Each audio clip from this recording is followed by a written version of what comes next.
तर देवही तुम्हाला संतुष्ट करेल. अशा रीतीने देवाची व तुमचे परस्पर प्रेम जुळेल.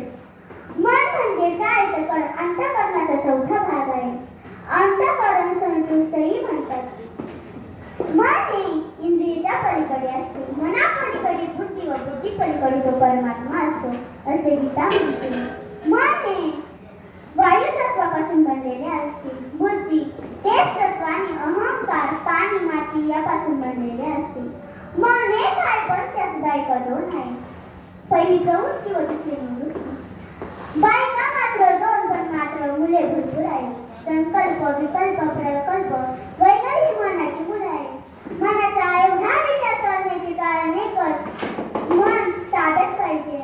माणसाचं मन ताब्यात नसल्यामुळे शूर्पणखेला नाक गमवावं लागलं आणि तिच्या भावाला म्हणजेच रावणाला सोन्याची लंका गमवावं लागली. एक दिवस शूर्पणखा रामाकडे गेल्या आणि रामाला सांगितले, मला तुम्ही आवडतात, मला तुमच्याशी लग्न करायचे आहे.